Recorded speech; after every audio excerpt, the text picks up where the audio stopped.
As Carl Jung wrote, the unconscious is pure nature, and like nature pours out its gifts in profusion, but left to itself and without the human response from consciousness, it can, again like nature, destroy its own gifts and sooner or later sweep them into annihilation.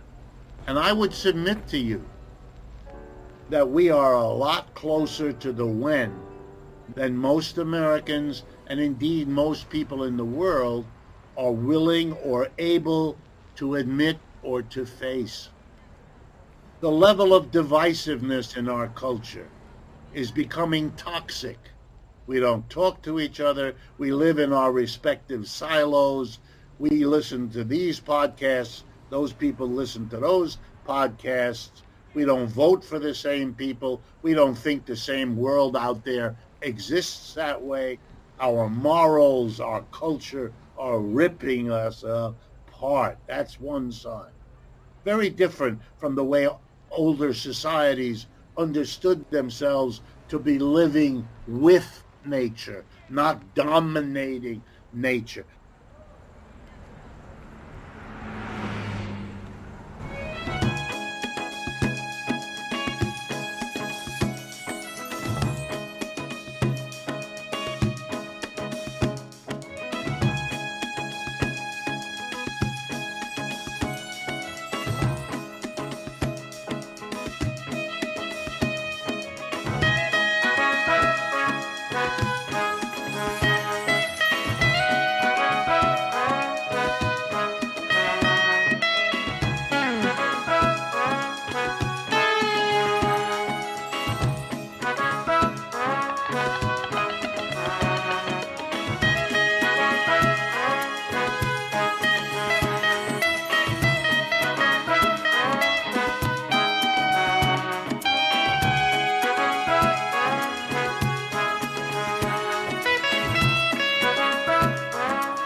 With America is that because of cultural imperialism, we are literally teaching the rest of the world how to think, what to wear. Kardashians are lying to you. Culture used to be the backbone of the resistance. All it seeks to do is sedate the masses.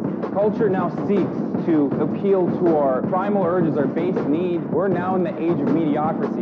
You can bring about the positive change you want to see in this world, because the revolution will not be televised. Revolution will not be televised. Only you can bring about the revolution by taking it to the streets. Keep resisting. Billy Joel is going to be upset if we don't talk about fashion, you know what I mean?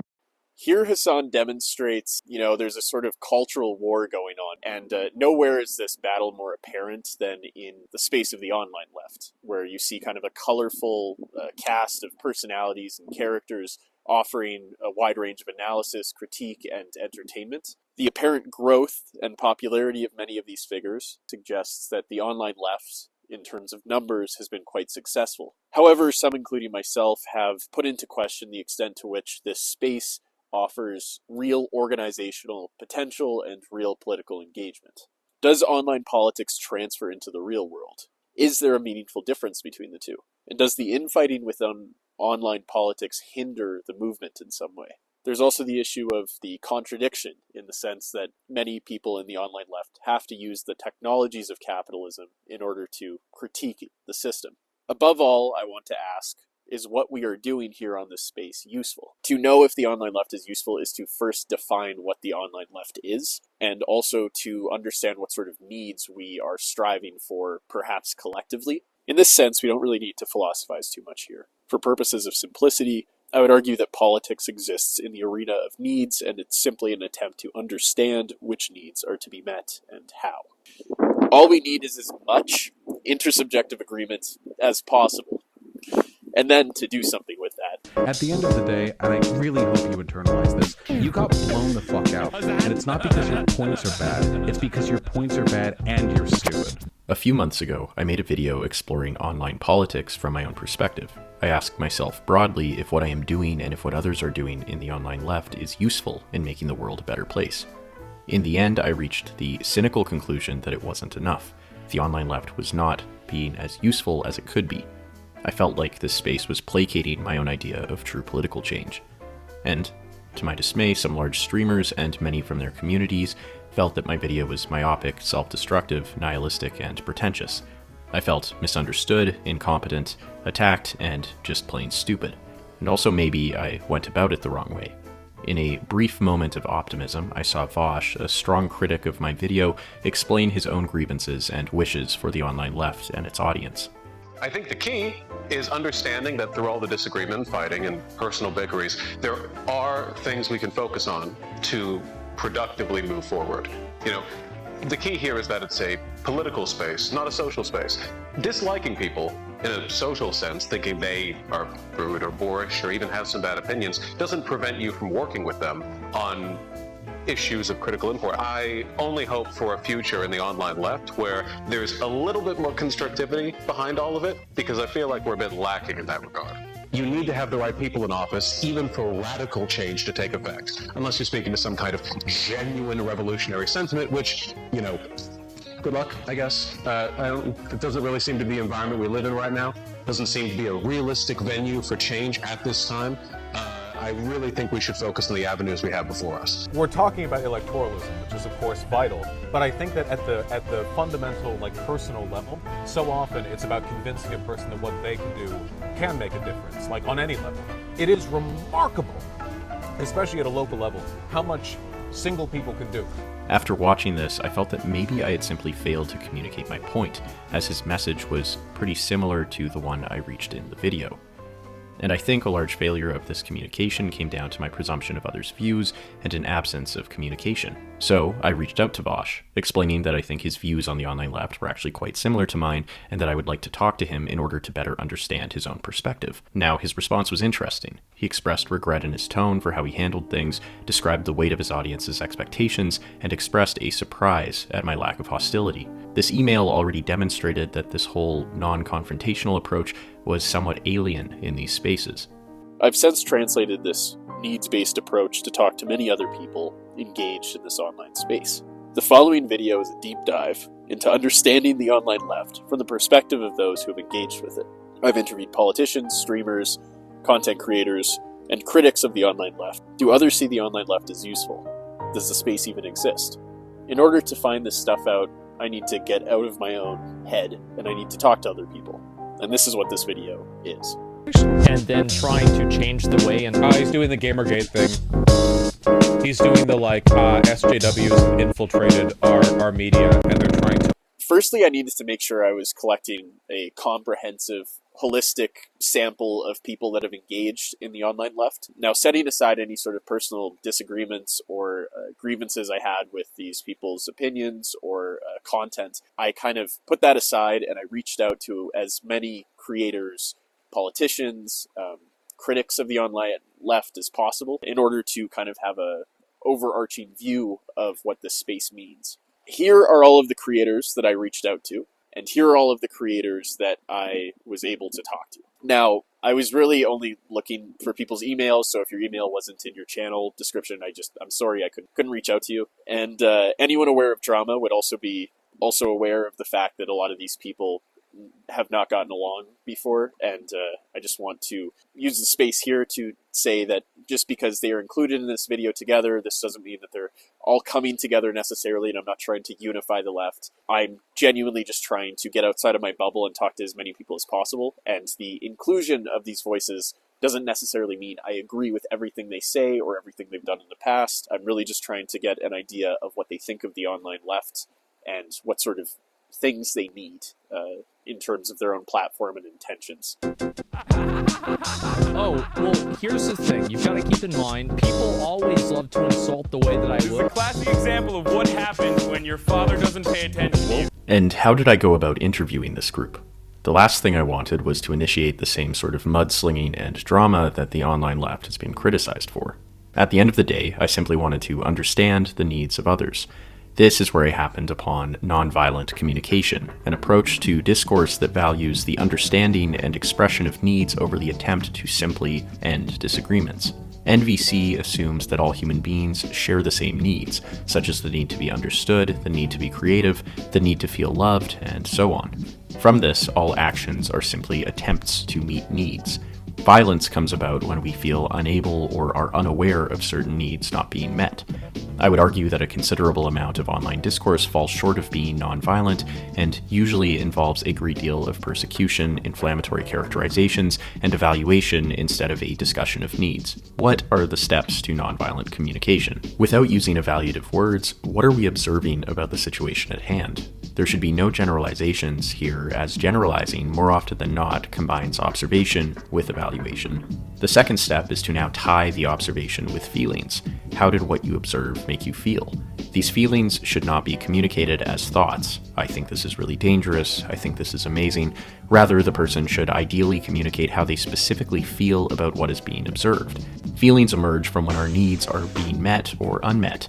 Identifying these feelings then allow us to connect with one another beyond evaluative judgments. Next, we need to tie these feelings to needs. The feeling of anger, for example, may be related to needing to be understood, needing to feel autonomous, or the need to be competent. Like emotions, needs are thought to be universal in the sense that most of us share similar needs.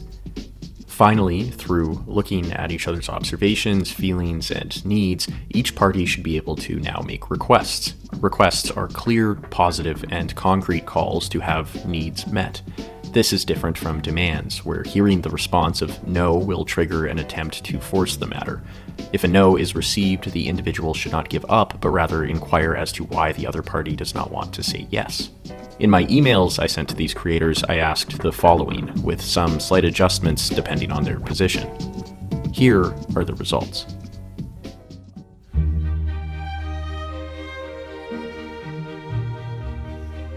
Yes, that is my take, you retarded, subhuman, f***ing knuckle-dragging dipshit. Have you ever breathed through your nose in your entire f***ing life? I don't think video essayists and debate bros are that different. We all agree on the fundamentals, if nothing else. Now at this point, you're probably wondering, what kind of wiener cares about this shit? You're not welcome here. I have two skills, and it's non-monogamy and speaking publicly, okay?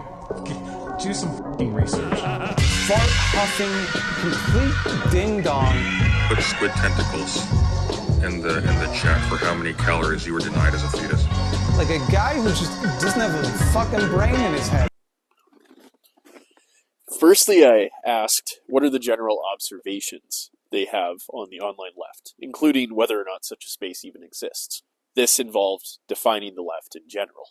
So, like, there is no, no unified political, even ideology other than further left than, at the time, Barack Obama.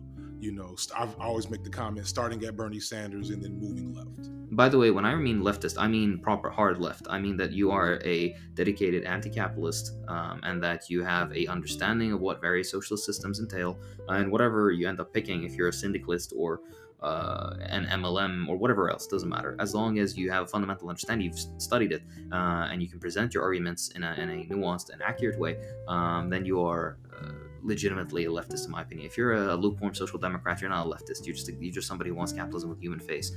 You're no comrade of ours. Some creators expressed the idea that leftist unity was actually a tired concept. Something that I talk about a lot is that leftist unity is a thought terminating cliche in a lot of ways. It is a thing that's designed to silence any sort of disagreement or productive conversation. And that's not to say that I don't think that lefties of different stripes need to work together, but working together can't be browbeaten in. You have to iron things out and come to disagreements. Progressivism, or the left, or whatever you want to call this space, is a very big tent, and I think that there's going to be personality clashes within that, and that's just normal and fine. So like the fact that I don't at all get along with some streamer, like, okay, that's a thing, right? But that doesn't necessarily need to be like this thing that divides the entire community. You know what I mean? Like, yeah, people are people, and they have interpersonal conflicts, right? That's not necessarily indicative of like the movement is collapsing and like there's no hope for the left or someone. It's like, no, like we just kind of need to accept that it's an inevitability that there's going to be conflict within any movement of a given size, and that sometimes that conflict is interpersonal, and like you can decide how seriously to take one conflict or another, but I think a lot of them probably aren't actually as worth taking seriously as they seem. So, you know, I feel like some people feel like they have to choose teams, and it's like, well, no, you don't. Now, more specifically, what is the online left? To answer that, we need to know if there is a meaningful difference between online spaces and reality.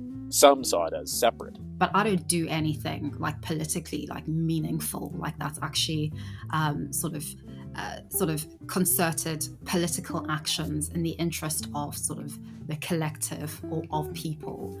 The most I do is sort of like online, and I don't really consider online politics to be sort of the genuine understanding and definition that I have for politics. And others saw it more as the same. I mean, if you're engaging with somebody online and trying to convince them of this, that, the other, making an argument, I don't think there's that much of a difference fundamentally between going to a local meeting or a town hall or whatever and making that argument. I mean, fact is, most people get their news from some form of media, right? Not in-person engagement. You know, the more you talk to content creators and people who are the sort of people who have constantly been asked to take their online presence and make it into real activism and offline impact, you know, people will say, you know, what are you really doing? The real politics is out there. And I think that there's almost a little bit of a danger in the separation of the online and the real. What we're doing when we make online political content is we're networking for political consciousness. And so a lot of what becomes really important to our work is kind of getting people to understand things. Whether there is a meaningful difference between online politics and the real world, it is self-evident that the online left has impacted real political action, as demonstrated, for example, by Progressive Victory, which incorporated streamers like Destiny, Vosh, and Keffels, and motivated their audience to canvass and phone bank. I actually sat down with Cam from Progressive Victory to discuss their experience. Consuming political content online, you don't really walk away with an idea of how to make a change, but you walk away knowing all the problems that are around you. Our founder and executive director, Sam, has been working in politics for decades now, and he kind of looked around and realized that this is a really untouched space. You know, AOC did her big Among Us stream, but there really just hasn't been a lot of recognition of the streaming space from establishment politics. And this is such a powerful space. You know, some of the pioneering work that's been done here was done by Destiny's community, actually, you know, going out and canvassing and knocking doors in Georgia.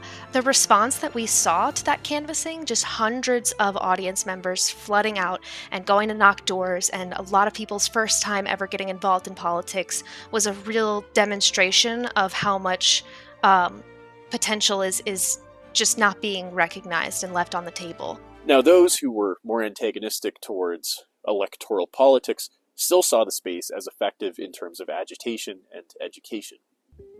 The online left at its very best, and when it's working in its very best form, is little more than just the new kind of agitation posters that you see, the kind of revolutionary scrolling scribbles that you see on walls, that kind of graffiti. That's what it is. And if it's very, very well presented, then it can help put the seed for a change of mindset, for a drive to go and educate oneself, to read, and then to eventually join organizations where the real work happens. I think Twitch in that sense, or the flow of Twitch, for one, it is participatory, obviously, but also it fosters a community feeling and a feeling of having someone with you at all times, especially because it's the person that speaks to you. The viewer in the audience, and also the streamer, has the ability to forget about their own world and about the capitalist existence and focus more on what they're genuinely kind of interested in. So that could be a conversation about a political thing, or about a theory or an idea, etc. And I think that's just something, because the streamer is there with you and he's commenting alongside, etc., that there's an interaction happening that I think is really valuable to perceive, which is why I see the flow in live streaming to be actually much more important and qualitatively valuable for more of a practical kind of self-development versus, the flow, which is passive and you're just sitting and not thinking. But perhaps we're getting a little too far ahead of ourselves. What is the online left? And more specifically, what is this idea of breadtube? Many viewed it as far from the monolith that others do, and saw it more as a label that was put on them by their audience. Just through the framing of the word breadtube, it comes with more of a socialist leaning, because it's talking I think it's in reference to the conquest of bread, if I'm not mistaken. Just through the terminology, and the people who consider themselves, that I know call themselves breadtubers, I would say that is probably the online socialist left. People who espouse some form of socialism, Marxism. It could be anything from somebody who's like a hardcore, like Nestor Makhno style anarchist, to somebody who's maybe more of a Leninist, I would say. While when somebody says the online left, I would say that generally means you're left-leaning as it comes to the commonly understood political spectrum in the United States, at least in my experience, because I don't interact with a ton of YouTubers outside of the United States, outside of Eastern Europe. I would say that when we talk about the online left, we're talking about people who are generally left-wing on the internet. And I don't think there's any specific standard we should point to, like they believe this specific thing about capitalism, but we have general things that describe them, or things that are generally left-wing. A huge part of the problem is it's the definitional problem, right? Like you have breadtube, you have the online left, you have like progressive commentary, or just progressive channels, or it's used kind of pejoratively by the right, or even by centrist, breadtube, which groups in everything left of like Destiny, I guess. Obviously the original definition of breadtube, including all the video essays, there's a lot of them are still making content and doing well, but various subcultures have like spawned off of that. First of all, like with YouTube, there is definitely this sense of like community, or like a niche, like the online left, or like breadtube, or all those things where it's like, when you really look at it, we don't talk to each other as much as people would think, I believe. Like, we do most of our content quite separately, so it's kind of our own little business. The online left has really been has really always been more of like a description of a general trend, more than an actual organized space that can be directed in particular ways. The term breadtube was something that was applied by audiences to creators. It wasn't a creator-initiated term.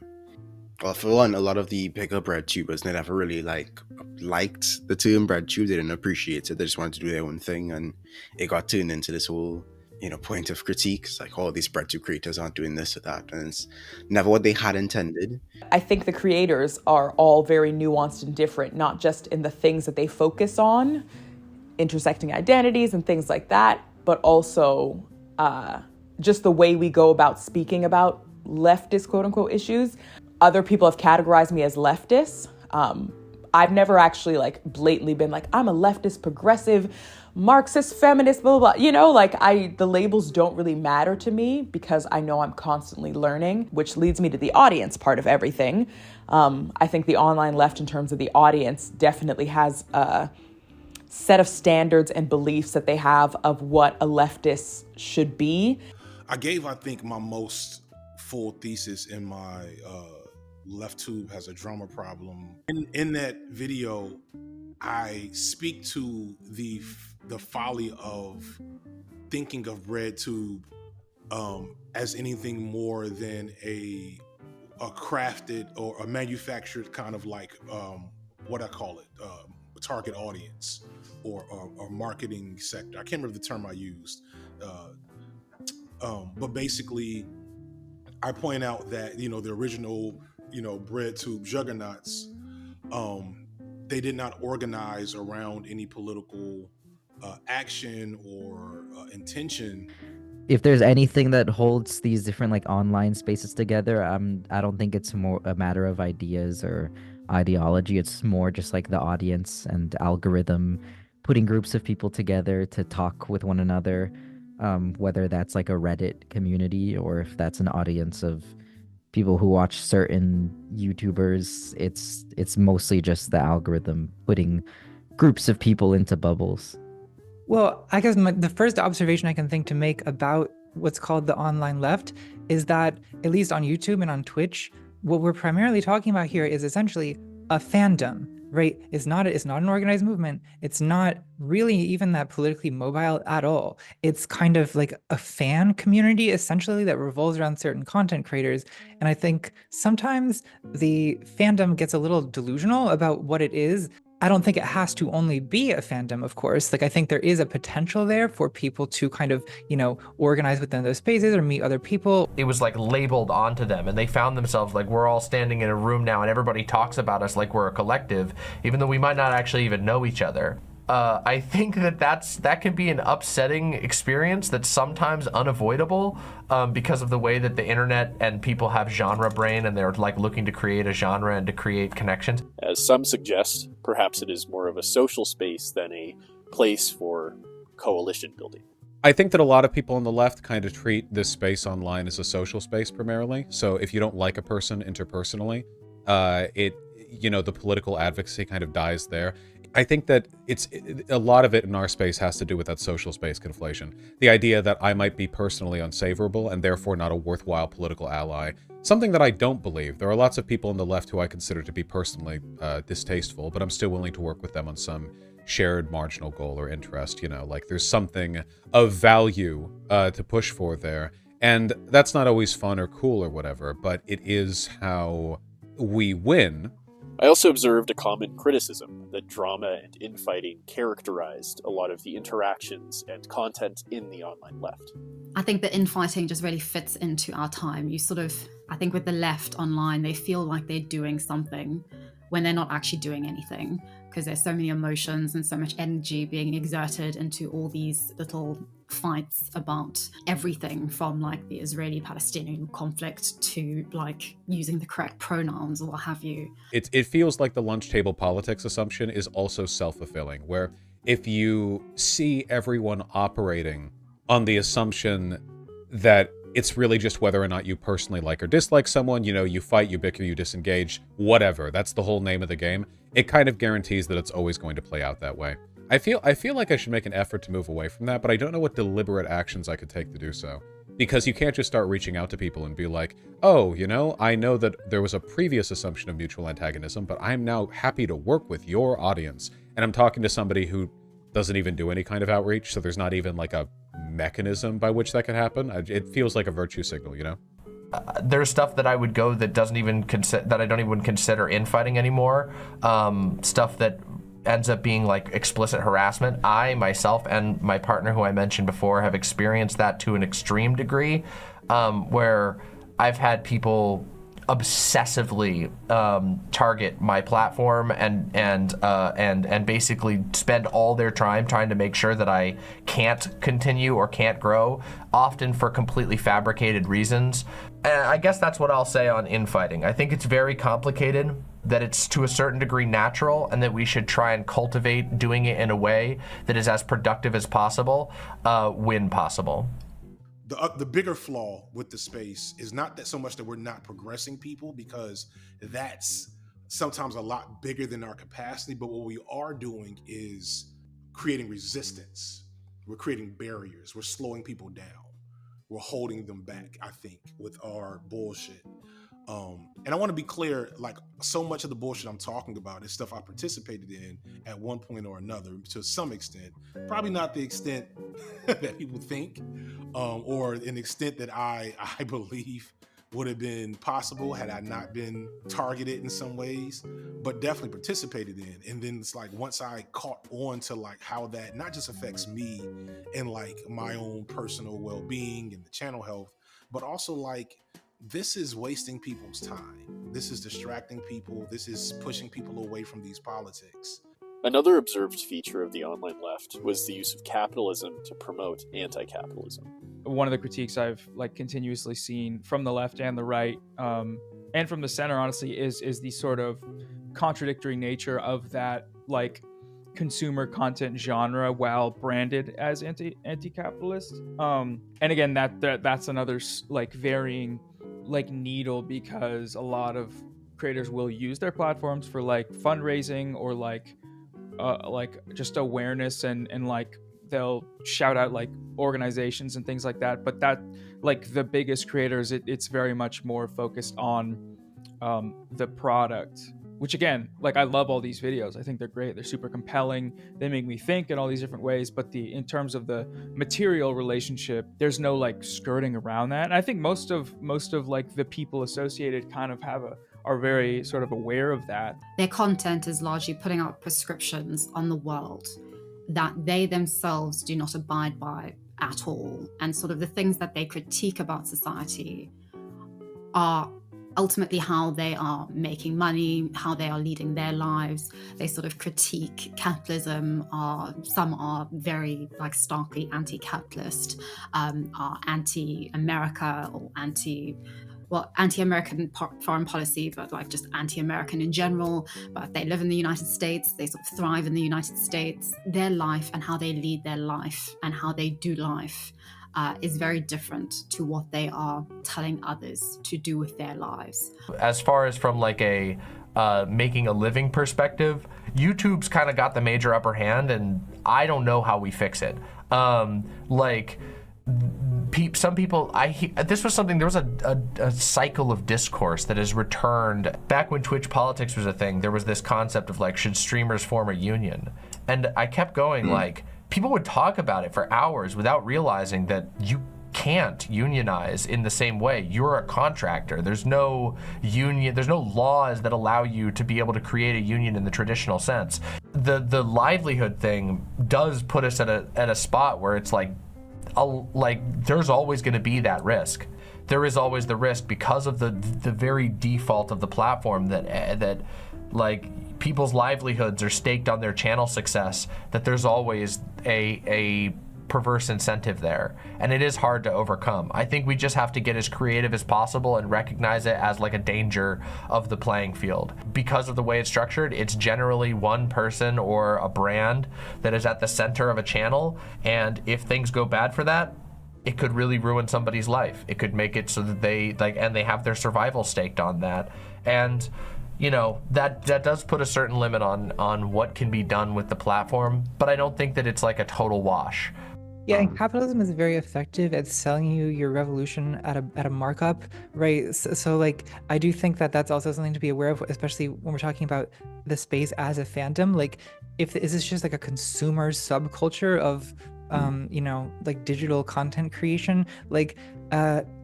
Well, it partially is that, right?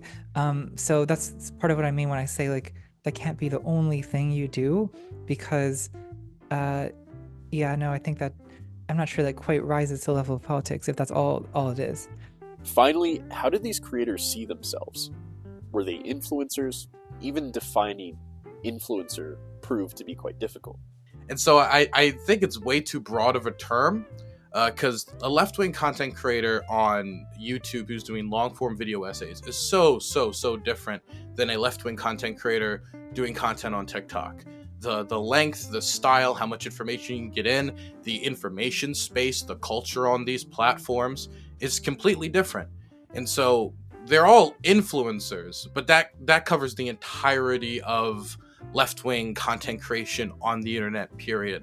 And so that could mean somebody doing a Karl Marx inspired puppet show all the way to Hassan Piker playing video games and talking about left-wing union organizing. It's just such a gigantic group. There was also some confusion as to whether those within the space were entertainers or educators.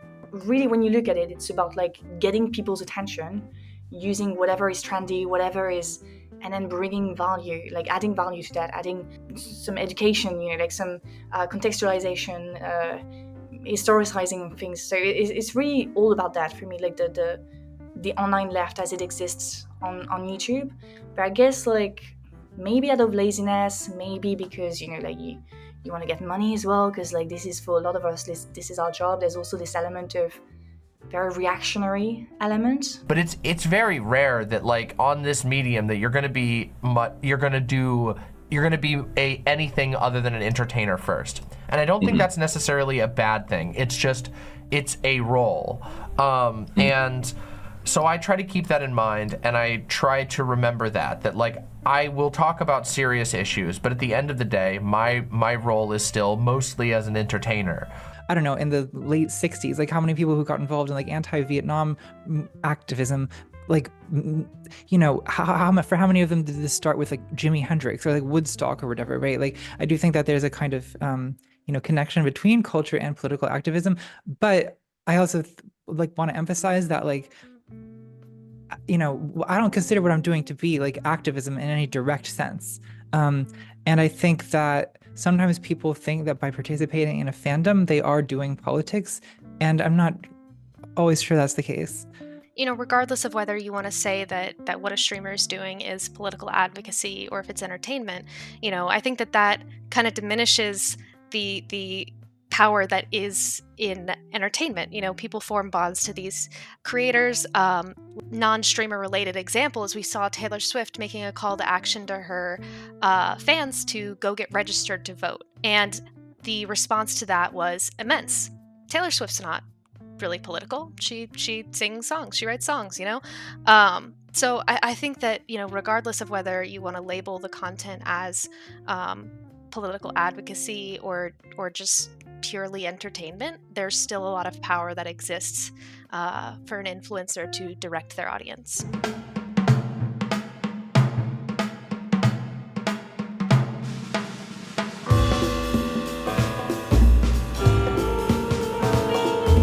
What do we make of these new and seemingly contradictory and confusing forms of identity? Here I'd like to introduce the concept of profilicity. As argued by Muller and Ambrosio, we are living in a new age of identity formation beyond the identity-making technologies of sincerity and authenticity. Our lives largely function on the basis of second-order observation. In a sense, our identities are formed in a strange interaction between ourselves and others. According to Muller and D'Ambrosio, there are three ways in which we form our identity. Firstly, there is sincerity, in which our identity is formed through a firm commitment to social roles. Then there is authenticity, where we create our social persona through committing to our unique and original self. These two methods of identity formation are still quite prevalent across different cultures. However, the complexity of the modern world has left us constantly reinventing ourselves and playing new, sometimes contradictory roles. Due to the amount of information and lack of time we have, most people now navigate the world through relying on rankings and ratings. These validation mechanisms rely on second-order observation. We do not simply look at things directly. Instead, we observe things and ourselves in terms of how they are seen by others. In a society where we need to interact with people whom we have no time, no desire, and no need to know authentically or sincerely, we often know each other through profilicity. Profilicity is where our identity is shaped by the extent to which we can achieve value under our second-order observation. Whereas sincerity seeks external validation and authenticity seeks internal validation, profilicity simply seeks attention. In second-order observation, value, such as financial value, beauty value, moral value, or personal value, is determined by second-order ranking and rating mechanisms that determine what average opinion expects the average opinion to be. This promotes exhibition value as the primary value.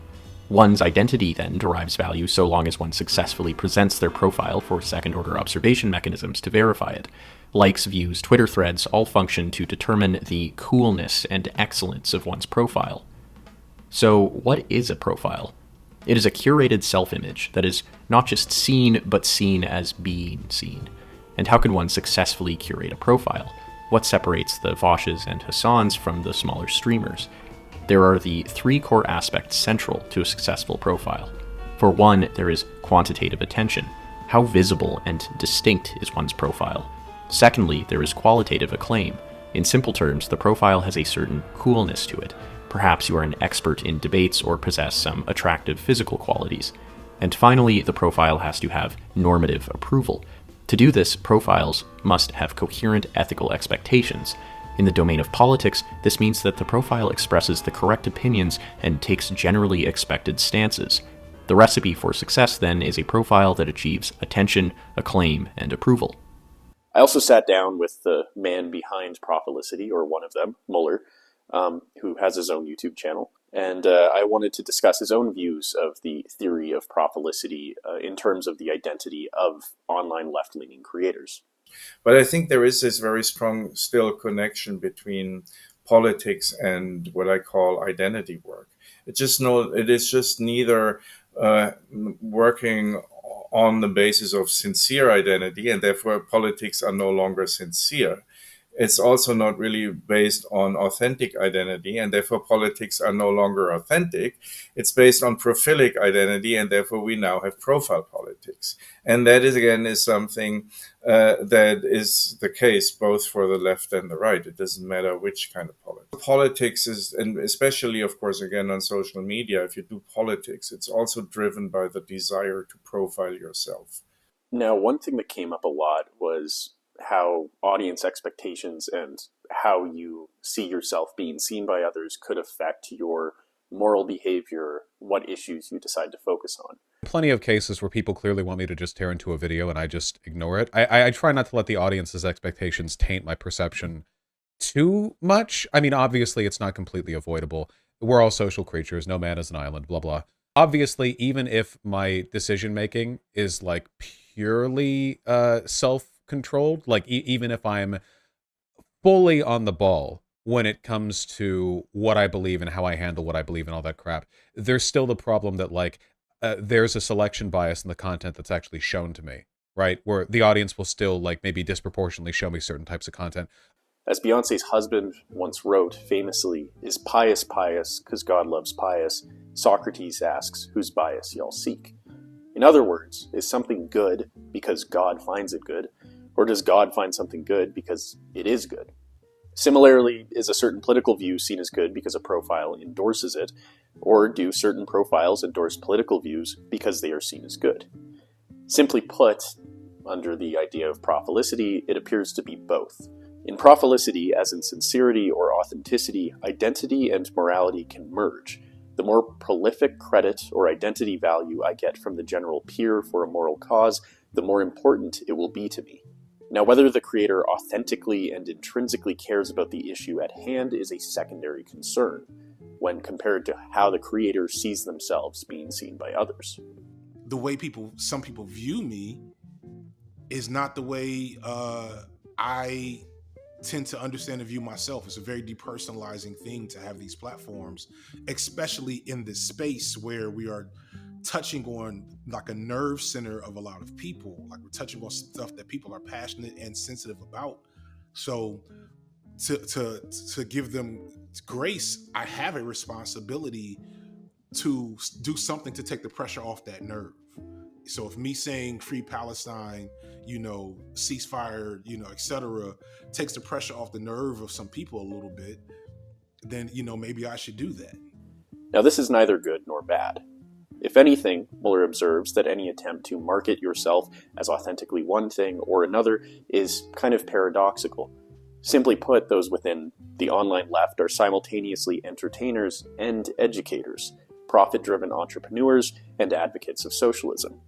To judge them under the outdated principles of authenticity is unfair.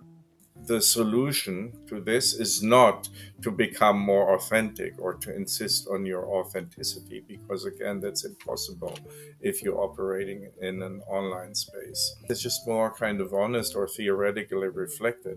If they would understand that they are operating under the conditions of profilicity, and that the politics they do and they perform is connected with this identity technology of profilicity. I think that is super important for kind of a new understanding of what politics is and how it works. I mean, I call Donald Trump thick all the time because he is. He's a hog. Hold on, I don't speak millennial. You gotta translate. Fat ass white is a porn term. Fat ass white girl is the term that I was using. What is it? Hog. Hog? Okay. Yeah. Huh? I don't think he's thick. He's thick as hell. He is positive. Isn't thick positive? It can be positive. Well, now that we live in a world where the blurred lines between an entertainer and a politician are pretty, accepted. What then can we talk about in regards to how people feel in these kind of new spaces of identity and politics and entertainment? So I next asked these creators how they feel about the space, moving towards more evaluative language. Seeing things in terms of profilicity could be used to defend against one of the common feelings many of the creators felt about the space. They take themselves a little bit too seriously. As lefties, we tend to have very high opinions of ourselves intellectually, especially when compared to our opposition. It's not like fascists know what the f they're on about, right? So comparatively, we know a lot more. And as a consequence of that, we tend to think that we're above certain modes of engagement. And there's always this well, the proper revolutionary would do this, or the proper advocate would do that. And I think often it's kind of misguided. Political relevancy is largely up to our willingness to get down in the dirt and engage with the mediums that people actually pay attention to, whether that be YouTube or TikTok or whatever else. We're not all Trotskyites like handing pamphlets out at a street corner. We need to be where people are. Some creators that are in this space think too highly of themselves, or better yet, think their power far greater than it actually is. I think that shows in the petty squabbles we get in. I think that shows in the way ego, plays out in this space. And again, I think that shows in the way that, our communities respond to us. Now, is it wrong to take yourself too seriously? This suggests that what we do has impact after all. In his essay, Constituents of a Theory of the Media, Enzensberger argued that the new technologies of mass media, if freed from the hands of government and big business, could actually be emancipatory. Every reader, as it were, should write his own book. As he argued, these new forms of communication will make us happier, more creative, and more politically engaged. And this was something we can see in the optimism of many who I interviewed. Some have argued that it has actually rejuvenated the left. I'm sure all of us get emails from time to time saying, hey, I really like your videos. Because of you, I joined XYZ, that sort of thing. Like, I've gone and spoken at a couple of DSA or CPUSA meetings, and I'll ask people hey, do you know my work? Are you familiar with the stuff that I've done? And then at one of them, at a DSA one at a local Texas branch, I went to a school and they were having a meeting, and the facilitator asked people to raise their hands if people there had gotten involved with the group because of my videos. And 25% of the room raised their hands. The flow of information and how easy it is for everyone online to take ideas that forever was paywalled, or either ideas that were kept within the academia space, right? And you had to have academic journals to go through, or was just kept out of the conversation because it wasn't profitable for mainstream news or wasn't considered, palatable for mainstream audiences. These ideas can be given a breath of fresh air and then freely transmitted online in a way that is rejuvenated. It has rejuvenated leftism and left-wing ideas around union organizing, left-wing ideas around co-op building, other ways of building the economic system outside of being purely profit-driven under a capitalist market. Of course, there are areas for improvement, but I think in some ways it was actually such a success that we're now asking completely different questions than anyone would have been asking back then, right? We're now asking is this going to actually affect real politics? And is this going to get anyone elected to office, right? Those are big questions. Whereas at the time it was about let's change this culture on YouTube. I think the culture is largely on YouTube has changed, right? In the sense that there's now this gigantic industry of video essays analyzing culture, mostly from a left of center perspective, I would say. So in that sense, there's been a complete reversal of the culture. New media and social media, which is obviously part of it, requires kind of a re-examination of that concept. And I argue for it being very beneficial for social movements, because it does get people on the ground. It does encourage people to participate. Again, I mentioned Hassan, I mentioned Bosch, etc., that are doing entertainment, but at the same time they do have a concrete message, right? They do have an image, an idea that they convey to the audience. In some way, they have a myth that you can concretely say, so what is Hassan's goal? And he often says his goal is to mobilize people, to maybe convince right-wingers who come in to bash on him, but then stay for longer and then realize, oh, he's actually not that bad, and oh, actually, I believe I agree with this point. I never thought of this, etc.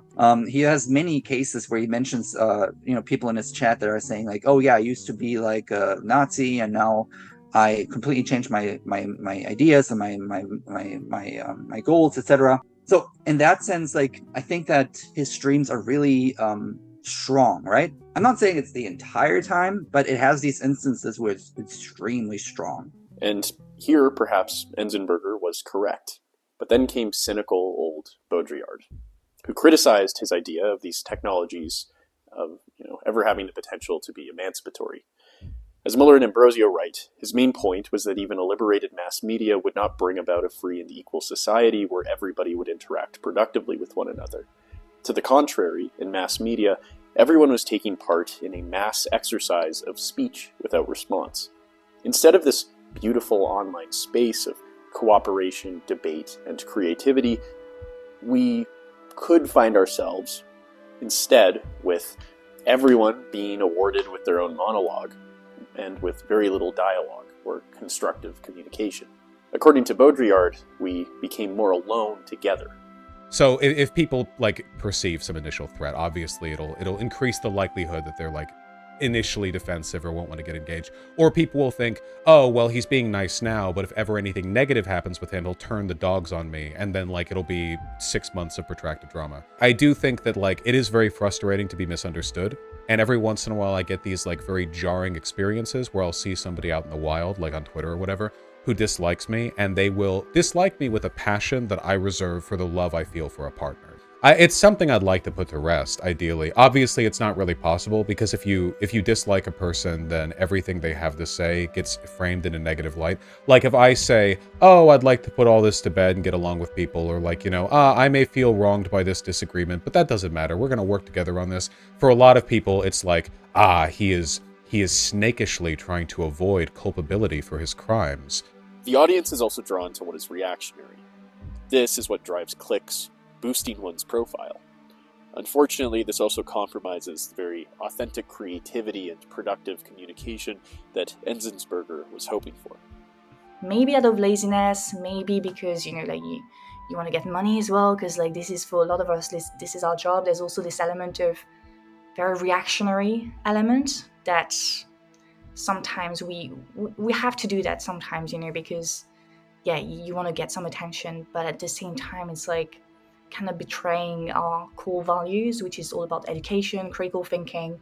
So when you put forward someone Andrew Tate, there has been so many videos about the manosphere, Andrew Tate and people like that, it's okay, great, you're using that very extreme figure to bring interesting points, but you actually have to bring those interesting points and also show how someone that is super extreme, as someone like Andrew Tate, is also the result of other things that are less extreme. And one persistent feeling that comes from this appears to be a sense of alienation in creating content.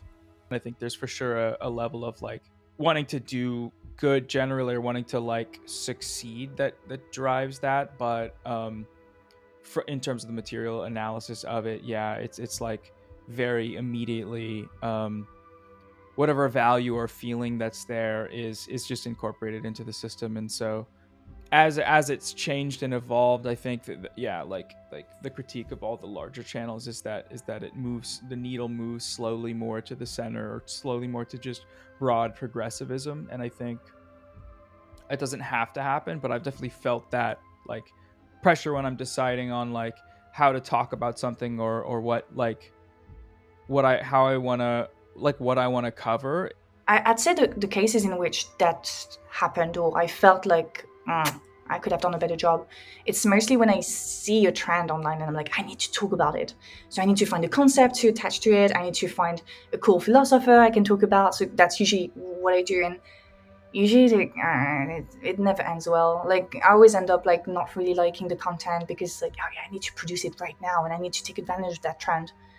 This, among other things, has translated into a general pessimism or cynicism expressed by many, Namely, the betrayal of values and the need to get out content quickly has left some creators disappointed in the space. There's a lot of people who really genuinely don't believe that there will be anything other than capitalism in our future. And so that kind of seeps into how they discuss all the issues. They really don't seem to see, a lot can happen in a very short space of time. Things that seem eternal, such as, the divine right of kings, turned out not to be so in the end. And so I don't want us to be like fatalistic about it. It's like, capitalism is this global thing and it's all this power and there's nothing we can really do. And very often what I feel like a lot of people in these spaces, and not even people who define themselves as, they're doing this agitprop constantly, but people even in IRL, they have nobody to shout these opinions to except the void. And the void does the only thing the void ever does is shout it back at them and make them feel like they're a part of an actual cohesive movement. Well, at the end of the day, they're totally alone. Political opinion without material consequences, not even political, it's just all virtue signaling. It's venting. So I really hope I don't have like literally anything to prove, so I have to just run on hope that what I'm doing is not just venting. Into the space initially of just like left content, I had very much more of I would have called it an optimistic at the time, but now I kind of see it as naivete, where like there's an inspirational ideal of like change and enacting change by growing a platform to like educate or organize and things like that. And it is kind of a sad story that over time my view of my view of the possibility of that has become much more cynical. And I mean, I myself have gotten like dragged into like beefs between creators. Every 6 weeks to a month, I get like a little depressed and then start scripting out. I like write 10 pages about all the videos I've ever made that like had kind of poor arguments, or like when people criticize me and I like agreed with it. Like I do a whole kind of self-loathing, self-punishment thing, which again, it's fine and good to engage with criticism, of course, but not when you're doing it because you just kind of hate yourself and are sad. And like that's kind of another part of it that it fuels the cynicism is like not only is the leftist advocacy we do a lot of times fully capitulated, but also it can be counterproductive. It can be, what's another word for counterproductive, that's like harming. It goes beyond just not helping to like making the left look bad. Oh, am I doing something right now that isn't really what I'm supposed to be doing? I was out running errands this morning. I went to get groceries. A man approached me in a parking lot. He was raising money for a fundraiser. And I had that little question where it's like, oh, what am I supposed to be doing here? Because I don't have unlimited money. In fact, I don't have very much money. And nevertheless, he's not asking for a lot, and it's for a good cause. And so I did give it to him, but I don't know if I always would have. And there's a question of my own, morality and my own role in that. Am I making the right choice, or am I just being way too self-conscious and neurotic in the way that I think a lot of streamers and content creators can be? This has been expressed in the feelings of politicians who have actually worked with the online left. Well, social media creates obviously very positive modes of connectivity, conversation, and so forth. The positive is definitely there. However, I see in the American left today a tendency to think and act as though just talking about it is somehow achieving the change. At a certain point, you've collected the data. The era of the data collection is over. At a certain point, an endless analysis no longer serves. At a certain point, you have to get into the solution. That takes a level of courage and spine that I don't see exhibited quite as much as I'd like. I'm seeing a lot of brand protection. It's funny, for a supposedly anti-capitalist crowd, I see some of the worst shadows protecting one's brand, not wanting to upset your audience, Your peeps might not like it if you say you like this candidate or not. I mean, it's really pretty fascinating. So disappointing. I've seen that there's a smug, self-righteous unwillingness to get involved because it might cut into my audience on the left as much as anywhere in the private sector. Some attribute this pessimism to a lack of direction in the space in general. So when you compare, for example, let's say the European or American left with other places in the world, yeah, there's quite a lot of internet stuff, but the organizations are very sad. Otherwise, they're not very good. Or not. That's not me being entirely fair. They're not as developed as they could be, given the size of consumption, the base of consumption for leftist media, particularly in far left, online, in the English language. I would like the left to be in a position where they're able to kind of culturally take advantage of positive movement, not isolate themselves from mechanisms of power, but rather be in place to take credit for good things that happen. But I don't know. I feel like the online left has moved further from that. I wonder if this is all getting folded into like the TikTok space, or maybe if there's just less of a market for being lefty and more of a market for either being sort of politically disaffected populist or just being like a social democrat who likes Biden. I don't know where people go from here. Who could provide such direction? It would have to be those with the most attention on them. One aspect of Profilicity is in the assumption that only a few can be high profile, and the other, lower profiles, must find a way to cope with their situation. Also, the reason I'm covering it is because I saw a video from a larger creator talking about it, and that's how I even know about it. It's like a platform, what's the word? Like a function of the platform that like the discourse and the types of topics covered are very much like trickle down effect. Not for everyone. I mean, I think for me and a lot of other like commentary people, general commentary people, that's the effect of like everyone's contributing to a specific discourse in their own way. But a lot of the creators that do left content do totally original stuff, which I always respect and I always like find interesting. But lately, I guess I've had that more cynical view that we're all just kind of churning out slop. In order to cope, these lower profiles must stay relevant by constantly talking about the higher profiles and what they like to talk about, whether it is in a positive or negative light.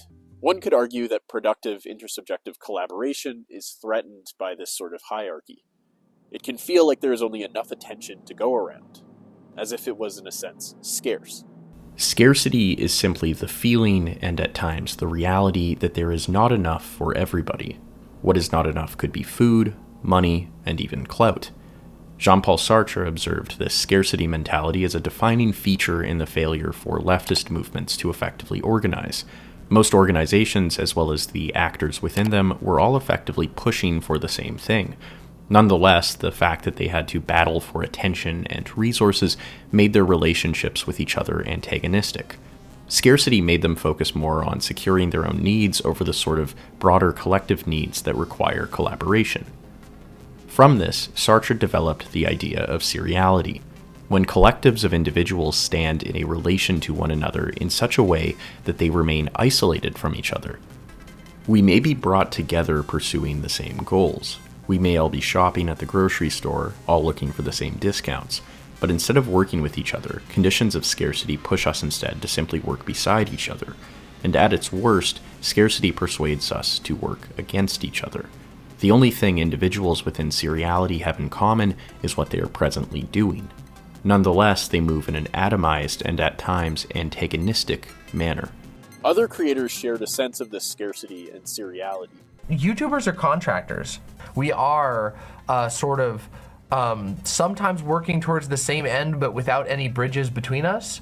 Immediately, it's in my mind, and I know it's in other people's mind as well, because then I see all like the criticism, etc., the fights happening on Twitter.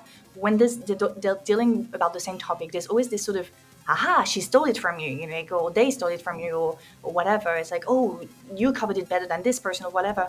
So it's like, the sort of the panic around intellectual property is quite strong, because that's also a thing. It's like, because we all are we have our own little businesses, basically, as video creators. It is kind of tempting whenever there's a trend to be like, oh, I'm going to be the person covering it, I want to be the first one, etc. This scarcity, the need to cover a topic that everyone else is as quickly as possible, can also diminish the quality of the content. Speed and quick and jumping on a topic as quick as possible is prioritized algorithmically across all of social media. This is not just a left-wing problem, but it also can get scarier when it's political and we're dealing with facts, we're dealing about wars, we're dealing with human tragedy. And I'm worried that due to the economic, because it is profit-based, a lot of this content creation too, even when it's socialist, it's still profit-based. You're still trying to, make money for yourself. I think that a lot of the speed to get stuff out, there's not a lot of effort put into, or not enough effort in the amount of time given. And so sometimes it's not even me saying like these content creators are just so unbelievably lazy. It's just they feel like they need to immediately comment on a story right when it happens because they have thousands of viewers in front of them, or that's when their video is going to do the best. And so instead of sitting down and doing the proper research, it's information. Keep you guys entertained. Keep that number on the screen up. And I think those incentives are maybe good for video game playing and like being funny.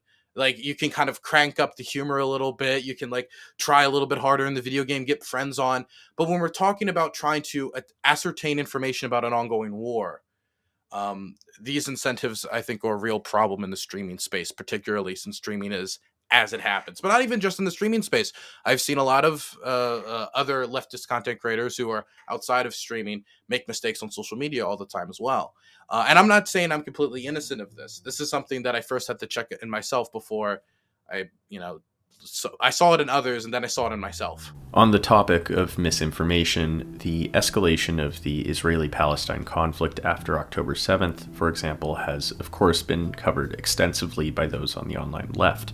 In my own attempt to understand the Israeli-Palestine conflict more, I actually started using Ground News, which is a website and app created to give readers a transparent way to read the news.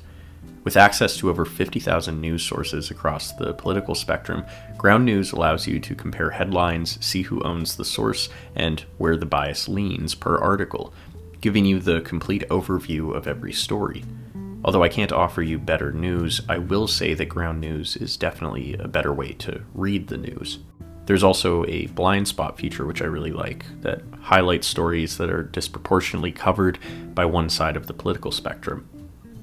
For example, I used Ground News to research a recent story on the killing of a 13-year-old Palestinian in Jerusalem, something which was sparsely covered by political influencers. On Ground News, I can see that the story has 74 total sources, and that 31% of the sources lean left and 31% lean right, meaning a pretty bipartisan distribution in terms of who is covering it. I quite like the Bias Insights tab for this story that shows which pieces of the story are being emphasized and which are being left out, depending on political leaning. Ground News also measures factuality at the publication level, based on ratings from 3 independent news monitoring organizations, as well as the ownership of the sources. Are they independent, government-owned, a media conglomerate? Importantly, we can compare headlines from the left and right. Look at the language used between the two headlines here, for example. While the left shares that a 12-year-old boy was killed, the right-leaning headline fails to address that information. While there's no such thing as complete objectivity, I do think that Ground News is an effective platform for getting a comprehensive sense of a story as it develops, and I think it offers a corrective to the sort of misinformation that has been discussed. You can subscribe to Ground News through my link in the description, ground.news/Sisyphus, to get unlimited access to all the features needed in order to better your news consumption habit. And this is through the Vantage subscription for 40% off, which is about $5 a month. This is the plan that I use, and when you subscribe, you not only support me, you're also supporting an independent platform that's trying to make the news a bit more transparent. Aside from scarcity, there was also some other feelings that were mentioned. For example, some argued that the online left was lacking in diversity. That there needs to be an engagement with a genuine curiosity about other parts of the world. And it goes in a lot of different directions. For one, I think I see a lot of people assuming that America is like the pinnacle of the worst issues. Like no other country is going through the kind of issues America is going through. Right? I mean, for one, in Trinidad, we have an expression: "America sneeze and Trinidad catch a cold." So a lot of America's issues just end up being replicated here as well. And that goes really for a lot of the Caribbean, and really anywhere that has heavy exposure to American influence, which is most of the world. And I understand the focus of conversation on America because America literally is the global superpower. But I think there's a lot to be gained from Americans engaging outside and vice versa. And those that were more outside of the space felt dehumanized and misunderstood. It isn't that I want them to change their politics or I want them to just like take the knee. It's just that I want to be seen, as opposed to having things placed onto me, having titles, labels, and explanations placed onto me that in no way fit with how I actually see myself. I think that is one real problem that I see, not just with the left, but with all politics. But I think in terms of the left, I'm a lot more critical of the left because I think there's a lot more room in sort of the ideals for society to be better, to sort of progress, to sort of better outcomes, to understand sort of a plethora of the human experience. And so there's a lot more potential for the kind of understanding that I sort of would demand. Now, despite these negative feelings, many that have engaged in the online left feel generally satisfied with their work. From this, I got the sense that the online left has definitely shown some level of organizational and educational potential. And yet, for many, they still feel like there's work needed. Tonight, we renew our resolve that America will never be a socialist country. Is this guy seriously saying that I can't get laid? Incredible, I'll give you 5,000 if you can get poontang before January 1st. Do you have any idea who the f*** you're talking to? When I got off Tinder because of the quarantine, Tacoma wept.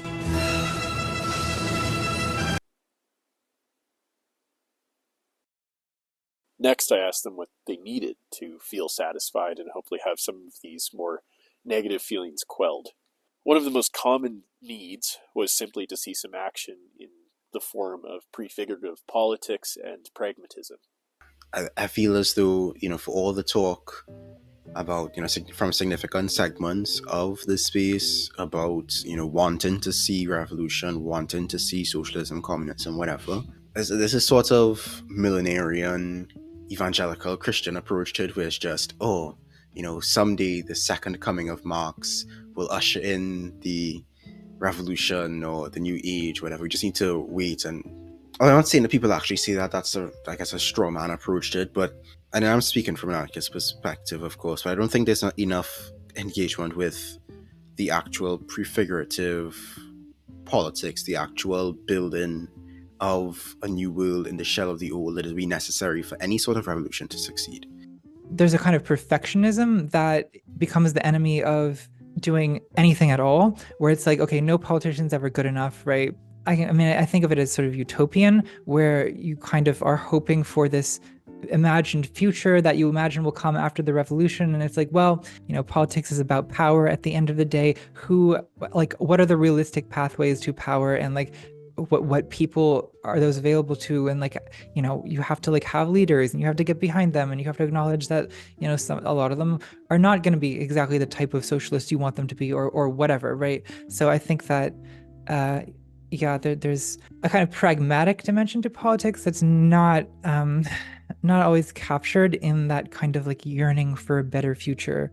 I think what I'm trying to strive for with the canvassing stuff is the idea that you have to stress modes of engagement that are non-adversarial by nature. The progressive victory stuff, for example, doesn't really serve to benefit me or anyone. I mean, it does maybe for attention. You can say, oh, I helped so-and-so with the canvassing. But generally speaking, it's not as beneficial to the bottom line metrics as putting out a video would be, which directly, it sort of enriches me through monetization. By hamping on the non-adversarial stuff, you have the ability to, promote positive engagement in ways you wouldn't get out otherwise. But even then, this is a tough sell for a lot of online lefties, you know? Go and canvass for Democrats? I mean, to a lot of these people, it's like you're asking them to, you know, watch their wife get in front of them. They don't want to be pro-Biden warriors, fun as it might be. I have so much trouble getting people to move in the direction of pragmatism in this space. You know, they think it's cuckoldry. But first, there was the need to express the potential for real change that the online left supposedly harbors. Yeah, because I see what most of what we do as art or education, and both of those have revolutionary potential. I like to think of myself as both, depending on the moment, one or the other, but most of the time, both at the same time.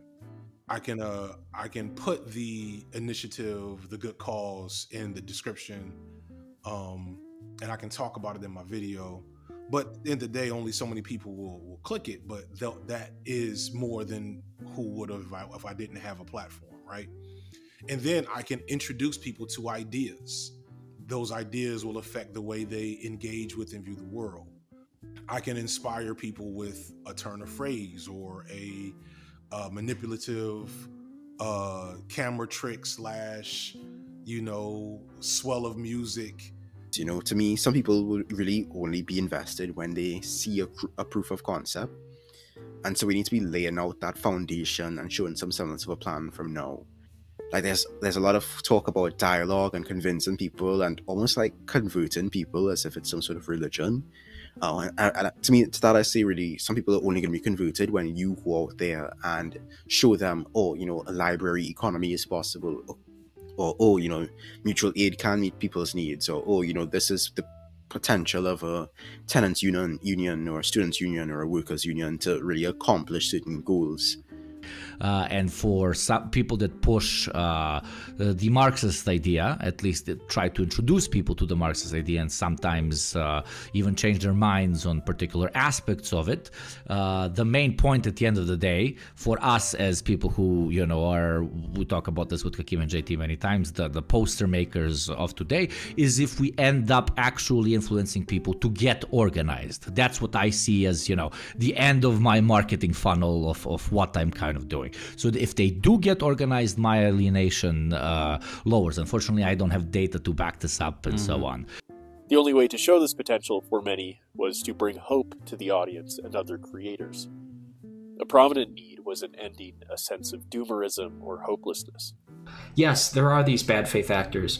There are also a lot of good faith actors who are sometimes hurtful or destructive, maybe, or just have an absence of constructive input.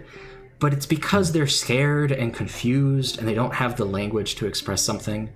And I've always felt that my content was in its beginning and in its spirit just a message to people like that, to try to get them to understand the feelings that they were having. If we're talking tendencies here, a lot of them are young, a lot of them are very politically disaffected, they feel helpless and powerless. A lot of them are probably much worse off than I am, economically and socially, and they direct their powerlessness towards a small online social space where they can feel like an insider by sharing the opinions of others on social issues, like their opinions towards me.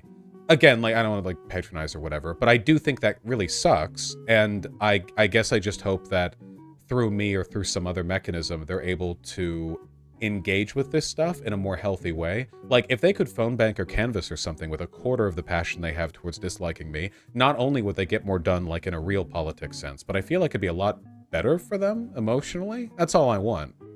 This hints at Sartre's notion of group praxis. Instead of working in a state of seriality, individuals temporarily suspend their scarcity mentality and work together on some sort of agreed-upon goal. This doesn't mean they need to be unified or become friends or even agree on most things. It simply involves setting aside differences in recognition that there are some goals that are more easily achieved in collaboration. The online left might disagree on a wide range of issues, but certain overarching goals, such as unionization, justice reform, and greater healthcare access, could be targets for temporary and practical collaboration. being okay with having other people talk about the same things as you, maybe bringing a new perspective, and not be too like, oh, this is my topic, I'm supposed to talk about it, and I'm gonna do it best than this or that person, so maybe there's a little bit of that that plays into why there isn't enough dialogue. There's also maybe, again, like more practical constraints of organizing interviews, meeting each other, because a lot of us do also have activities outside of YouTube, so I know sometimes it can be a bit challenging. I guess there's a little bit of laziness as well, like we have to admit it. I think that we are always going to have our different opinions. Streamers are always going to have their different opinions. They're always going to some degree, clash with each other over those opinions. But what really matters is if that is getting in the way of productive work happening. And what we found is that it's not. We found that we're able to have a broad, coalition, sort of a big tent, movement, and our partners can come in and work with us. If you don't want to be involved with one of the other streamers that we're partnering with, that's okay, that's fine.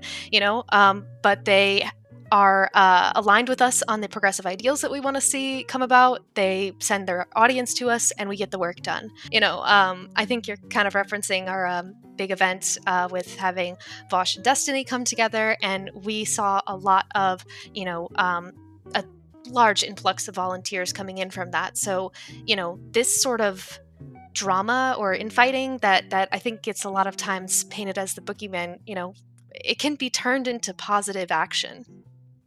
However, to do this involves achieving several other difficult needs. For one, it requires greater humility and inclusivity. I think we do ourselves a benefit to be real about our limitations, and also to recognize this is something I've encountered, not to be a defender of the content creators, I mean, we're mostly artists and stuff like that, artisty types, but sometimes I feel like there's a little bit of there's too high expectations put by some people on what a YouTuber is supposed to be able to do about things. And I'm not saying that's get off my ass about everything, don't criticize me, but also it's kind of crazy sometimes the way that I see people talk on social media. This is especially common on Twitter, where things get really out of hand, in my opinion, but where people look at a creator and it's like they want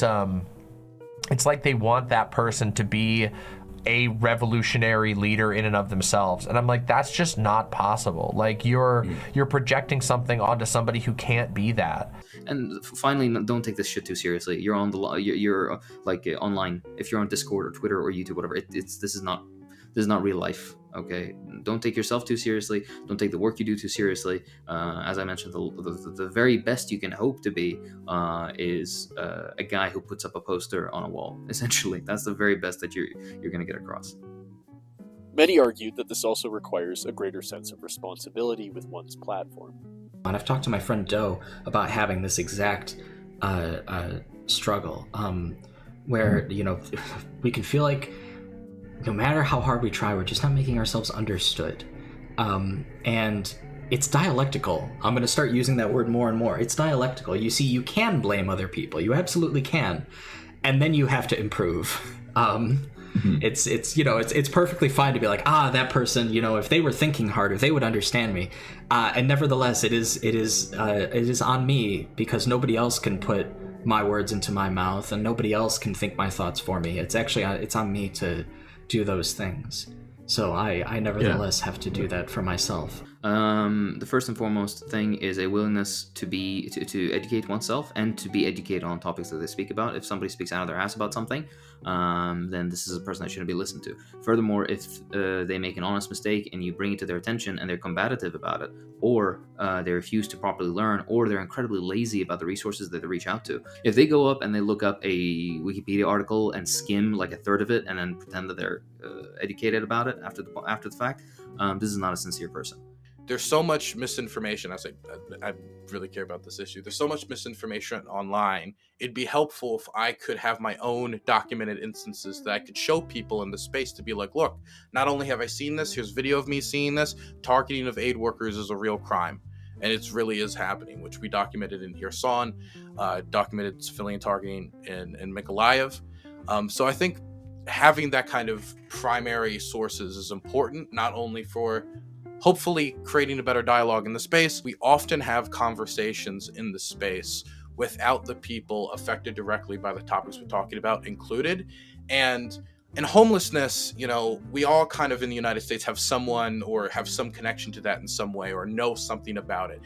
Whereas when we're talking about a war halfway across the world, there's so little firsthand experience. And in many instances, the people talking about the countries, and at the start, me included, who have never been to these countries before, have never tried to learn the language or you know, meet these people or have many friends from this country. And so that leads to, especially if you're motivated to get content out as quickly as possible, making a lot of sometimes quick mistakes. It also requires an impulse towards community building, and from this, greater connection and communication. For me, it's important to look at sort of more perspectives and to see the value in different perspectives and what or why certain people have perspectives, and to not necessarily demonize them or moralize them for having those perspectives, but to try to understand, because I think that is ultimately the only way that we can move forward in time and also in politics. You're not just going to sort of be able to ignore the other side or those you disagree with in this brave new world that you envisage. Through this medium, it's about communication. Like, it's about really engaging with the outside world. And yeah, I've been feeling that a lot more lately of like anti-capitalist echo chambers or just leftist echo chambers. There's never really any platform incentive to engage outside of, you know, Shapiro reactions or whatever, and there's a set aside formula for that, but I don't know, it just feels like lately there's been shortcomings in that communication, and I don't know, I for sure contributed to it. I've done some videos that I like, obviously I think everyone has those videos they'd want to do differently if they did them over. It would be so cool if like users could themselves recommend content, you know, be like, oh, you should watch this, and then maybe if multiple people can recommend the same video, it's like it creates a sort of conversation. It's like, oh, this concept you've talked about, then this person connected it to this or that, instead of just basing that on keywords. I'm always reminding my fans to like, hey, connect with each other in a real way. When you go and hang out on the Discord, go there with the intention of like of recognizing that you're meeting another person, and you might connect with that person and be able to build an actual friendship. Obviously, you have to be careful about like the streamer, YouTuber parasocial effect, and that's why I try to point people. Don't just try and like, you could be a fan of my work. I obviously love that and appreciate that, and obviously this is a very interactive platform, but I always want to be reminding people that you're here to be able to connect with other people who are interested in the same subjects. We've all come here for the same general cloud of reasons, and I'm trans. I talk about trans stuff a lot, and this is super important in the trans community where trans people are kind of spread all over the place, you know, so, and some of us live in really dangerous places. So building connections like that means that you might be able to get out of a place because you have a support network now that you didn't have before. Of course, these are just needs. How can we practically strive for this sense of hope? Finally, I asked about specific requests each interviewee had in terms of the online left. In recognizing a communist, physical appearance counts for nothing. Maybe calling people pedos, cucks, and perverts in response to pushback isn't a great thing. For my discussions, I found 4 general requests that I think map on closely with these needs.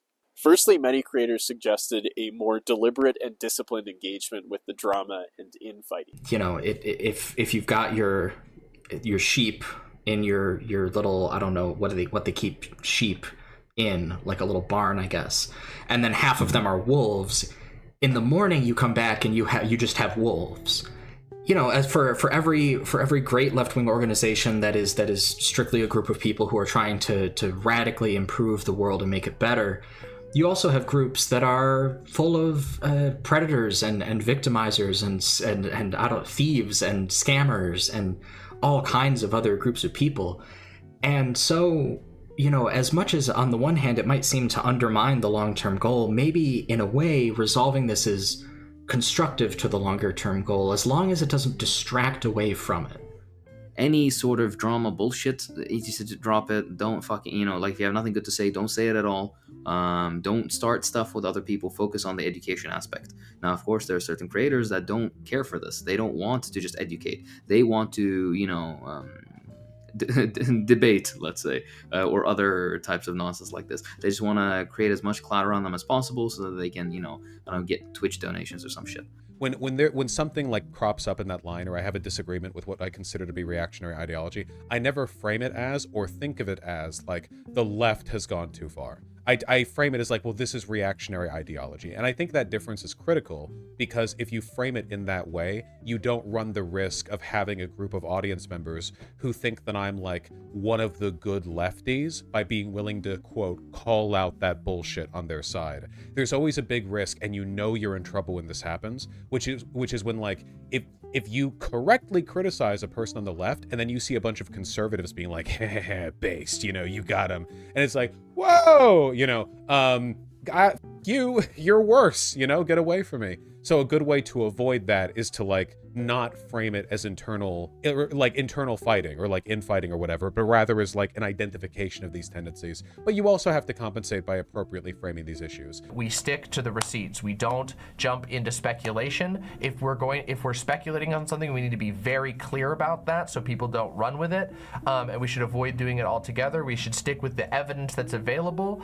We should try to be as charitable as possible to all people involved, and we should avoid rushing to conclusions on basically anything. And that's what I try to encourage, to make the infighting that is going to happen no matter what happen in a more productive and effective manner. But like, I think that we should try to avoid being lethal to one another in our infighting, and we should instead try to encourage people actually engaging with one another and growing. And obviously there are going to be times where you have to draw lines and say this is unacceptable, but when it comes to like political disagreements, I think that we should try to recognize that like part of the value of the left is that we can disagree with one another, is that there is a lot more of a liberatory focus, which means people are going to come to different conclusions, and we should be able to work together to the best of our ability to disagree rationally. One potential way to figure out this line between filtering out bad actors and still communicating and collaborating with other people in the space can be found in the Tit-For-Tat strategy in game theory.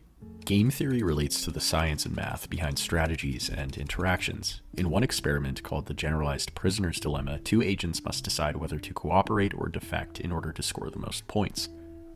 If Agent 1 cooperates and Agent 2 follows, both get 3 points. If Agent 1 defects while Agent 2 cooperates, and vice versa, the agent that defected gets 5 points and the agent that cooperated gets nothing. If both defect, both agents get 1 point. Out of all of the strategies implemented in this game, one named Tit-For-Tat was seen as the most successful, given that the amount of rounds are unknown or infinite. In Tit-For-Tat, the agent first cooperates and then copies the following response from the other. If Tit-For-Tat cooperates and then the other strategy does so as well, Tit-For-Tat will continue to cooperate. But if suddenly the other strategy defects, Tit-For-Tat will defect as well until the other strategy decides to cooperate again. The idea is that the strategy is cooperative, nice, and forgiving, but ultimately still provocable and therefore not a pushover, as in willing to cooperate but not afraid to defect based on the response. Although I would argue that this tit-for-tat strategy would be useful for online creators in determining whether the person they're deciding to collaborate with is in bad faith or not, it still doesn't quite confront the dilemma of audience expectations and the love of drama that fuels views. But some audiences only turn up for the drama. Some audiences only turn up for the takedown video. And if I think if everyone made a more concerted effort to be more honest about what that is, then we would have just that much less toxicity and that much more energy for when it's time to make a move, when you can funnel your audience to good things. However, this isn't always easy. unfortunately, that stuff is not the algorithm's not tuned into it. If the algorithm's in tuned into it, it's really because the audience isn't tuned into it, right? And so we have to train our audience or retrain our audience to be more into that. That it can be sometimes pretty difficult, I feel, to balance the desire to coalition build with the desire to engage in internal critique. There's a lot of really dumb shit that gets said in the online left, and I feel like it's worthwhile to push back against it sometimes. So doing that while maintaining like a generally positive attitude, that's pretty tough. People take stuff real personal, You don't, clearly. You're willing to talk to me, and I was quite mean to you. On a similar note, many creators voice the need for responsible content, and understand that at the end of the day, they do have influence. Merely declaring yourself as an entertainer, while certainly valid, does not omit you from taking your platform seriously. I think the potential, you mentioned Hassan, for somebody like Hassan to do something like that, to get people on the right page, there's a great potential, and it's also a Uncle Ben Peter Parker situation where with great power comes a certain, maybe not an outsized degree of responsibility, but a certain degree of rhetorical responsibility. Be more careful when interacting with breaking news. We all, social media is a bubble, and we all, whether we admit to it or not, end up getting our news from social media in some way or another. Even if it just means we see a headline on social media and then we go research it ourselves. And social media is going to serve us what it thinks we want to see. And so if there's a news story that falls within our particular narrative that's being reported on by news stations that we particularly like, it is important to wait to see what other news stations report on and just give it the time necessary for a story to develop. Definitely when we're talking about things like terrorism, definitely when we're talking about things like war, definitely when we're talking about things like any type of shooting or bombing. Everybody that is going to watch a video of Andrew Tate is not going to turn immediately into a sexist person or a misogynist. It's like it's more complex than that. So I feel like it's also our job to, just not fall for basically not fall in the traps, because like the traps are there. They make that content specifically because they want us to react to it and so give a platform, etc. And I feel like, there's a balance to be found there between using them for attention, to bring a different message, which is what I try to do and what I encourage other people to do as well, and then just using this just for clout, and then to do something that is purely reactionary but doesn't really bring any additional value, if you see what I mean. I really want people to push themselves beyond the aesthetics and language of anti-capitalism and dig more into the substance of it. I see a lot of people they see a piece of media or they see a figure say something that sounds even mildly anti-capitalist, and it just becomes this, it's overstated in my opinion. On the creator side, really try to amplify solutions, amplify and connect to, some of the modern struggles, and really try to learn from the mistakes of history. It's said that history doesn't repeat, but it often rhymes. And you really see a lot of historical trends just repeating themselves because people didn't learn from them. So, for example, the democratic socialist / social democracy crowd, that sort of trend of, we'll do this electoral means and eventually we'll achieve other ends later on, was the same sort of approach that was taken, in the early 20th century. And a lot of those European social democracies really just slipped right into capitalism in the end.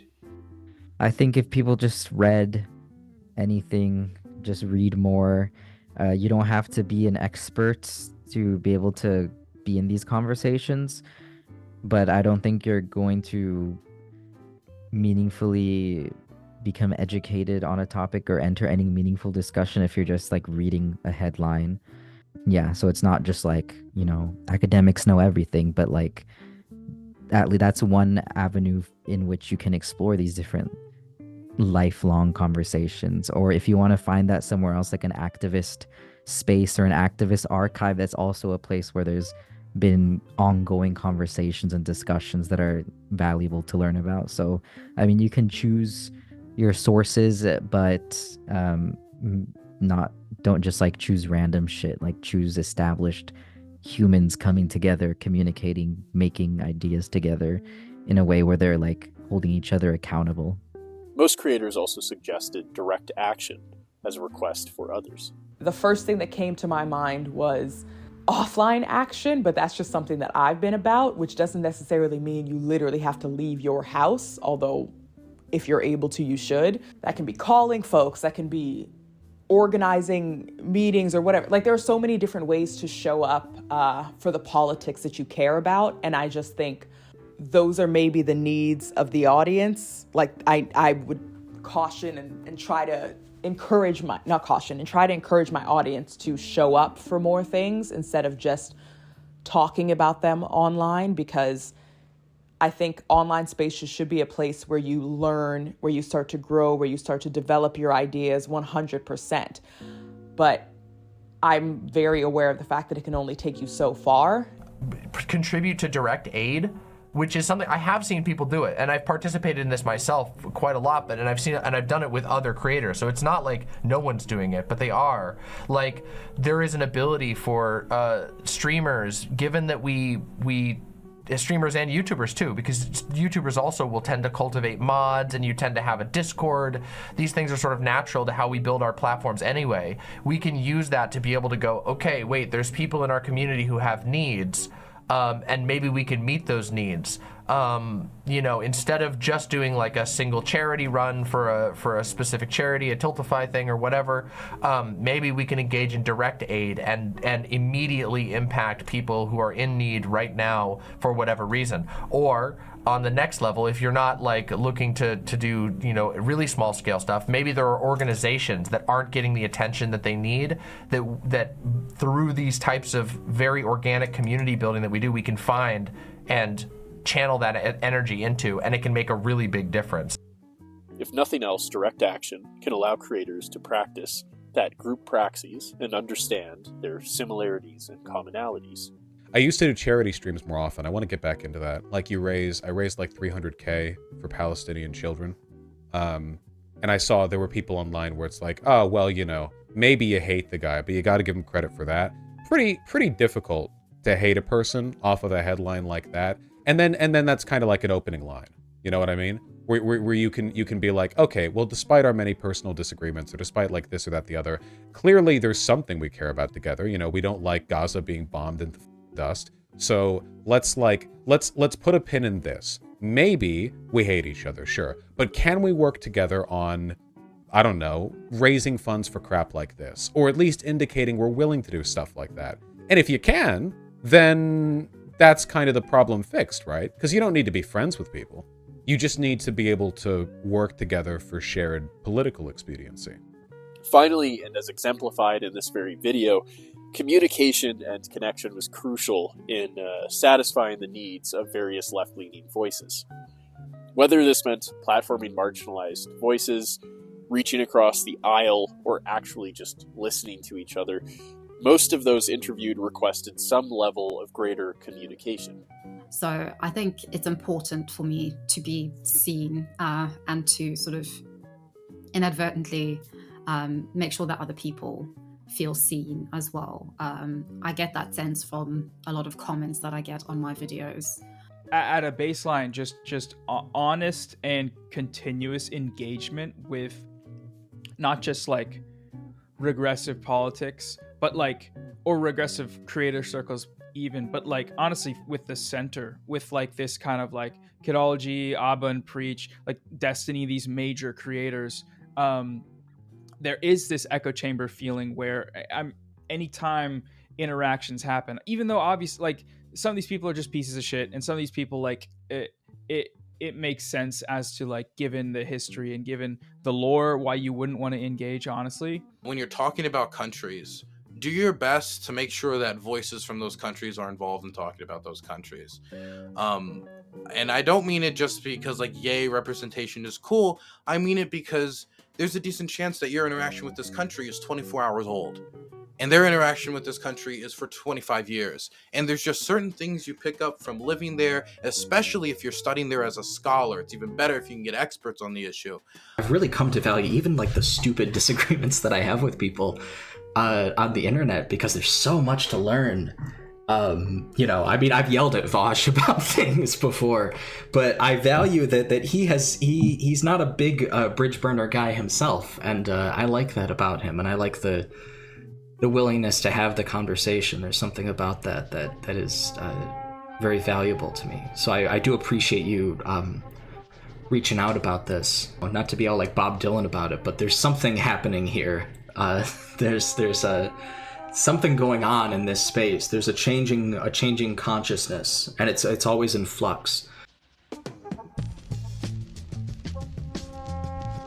What that was all about, the revolution will not be televised. That was about the fact that the first change that takes place is in your mind. You have to change your mind before you change the way you live and the way you move.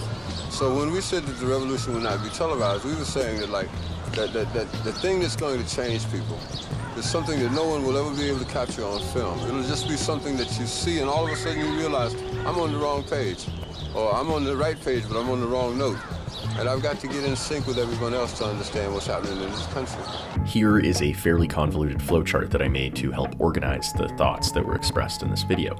Firstly, I asked what others observe about the online left. To do this is to first define leftism in general, which could be easily a whole other video. I felt in general that this sentiment of anti-capitalism and the America-centric view of the left being anything left of Obama both adequately described the left. There was also a clear division between those who felt that the left should not engage in electoral politics and those who felt that leftism should maintain some relationship with electoralism. This was a pretty constant divide. However, as pointed out by some, unity around these issues might not matter as much as focusing on what sort of things people generally agree on. Then we moved on to what the online left is considered to be, which appears to be a cultural institution of the left more broadly. Firstly, there is an apparent interaction between real-world politics and the online left, as exemplified by its influence on both elections and in agitating and educating those who may not have access to such knowledge. In terms of what the online left actually is, the space appears to be an externally imposed identity placed on certain influencers and creators who fit into the generally defined criteria of being leftist. This is a reality of digital spaces, in that identity is often formed in a dynamic between the audience and creator. In turn, creators may cover certain topics and operate in a way that is informed more so by their audience expectations and optics than by their own authentic motives. This is a direct example of profile politics, where one's political identity is informed by second-order behavior. Being clumped into the leftist space may nudge you into embracing more leftist values. There is also an observable contradiction in the space. As a result of its anti-capitalist message, the online left must contend with the fact that the space relies on capitalism in order to spread its message of anti-capitalism. Specifically, the livelihood of the creators is inherently tied to the attention economy. This, in turn, influences content. A final observation is that the online left functions as a social space more so than a political space or place for coalition building. Like any space, political or social, this can lead to infighting and drama. Next, I asked how people felt about the online left. Most creators voiced some level of satisfaction in the space, with some arguing that the democratization of knowledge, community building, and real-world influence emergent in the online left has led to a rejuvenation of leftism in general. However, there was also some negative feelings surrounding the space that were mostly concerned with how these creators saw themselves as well as the content they made. On the identity side, many creators felt that those within the space take themselves far too seriously. Amassing such a large audience that endorses most of your views could inflate your ego, while making you overly concerned with optics. As a result, creators could experience a sense of isolation and paranoia due to an overconcern with constantly appearing optically good in the eyes of their audience. Regarding the content that is being made, creators noted a sense of scarcity in terms of attaining views and covering topics. This can result in creators rushing their content, thereby decreasing its quality, as well as feelings of alienation with their own work, as what they decide to cover may be more often than not dictated by what drives traffic or what larger creators are covering. These concerns with identity and content can then result in a general lack of direction for the online left. With most creators striving for the same goal, a goal being a mix of genuinely spreading leftist ideology and amassing a larger audience, many shared a sense of squandered potential. As a result, there was a general feeling of pessimism in the space. A potentially useful space was being threatened by audience capture and capital. If pessimism was the general feeling shared across the online left, then hope was the shared need. Some creators voiced a general wish to see the space become a place for the disillusioned and hopeless to recognize their own capacity for change and action.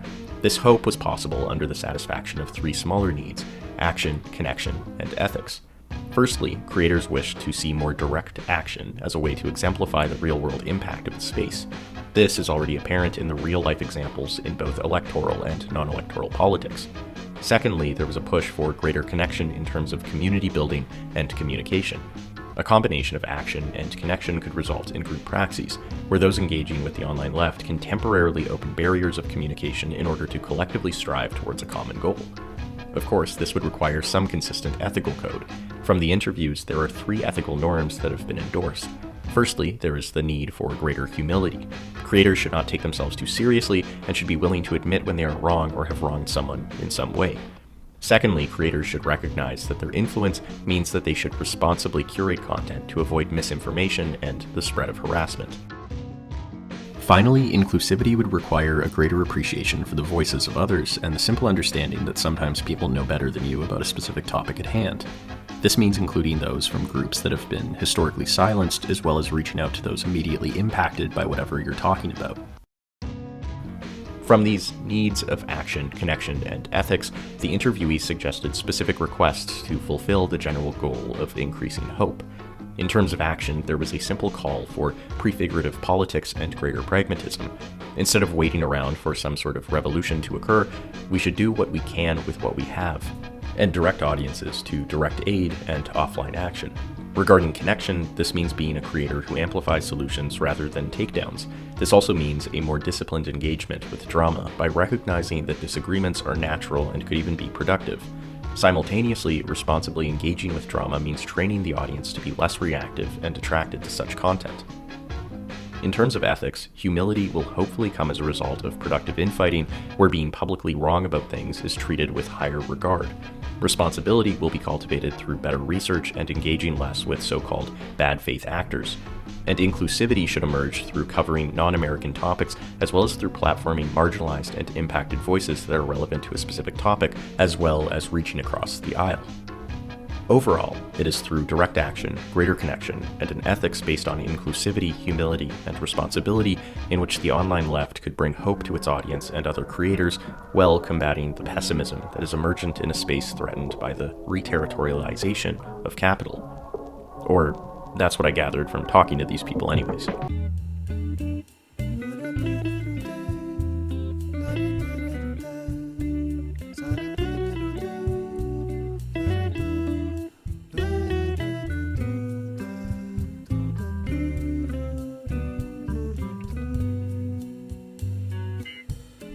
I'm going to do a little theorizing here. The revolution will not be televised is, above all, about a sort of collective desire for change that is difficult to capture on air, let alone in a live stream or a YouTube video. The revolution, a psychic change, this sudden shift in attitude. In the words of Huey Newton, it's this idea that the revolution runs on hope and desire. Desire is a fickle thing. You could call it motivation, the will to power, or even hope. It gets us out of bed in the morning to create beautiful things, to learn about ourselves and the world, and to watch hour-long videos on obscure digital spaces. Now, when united, even temporarily, desire can allow us to imagine and build new worlds of emancipation, of dignity, and compassion.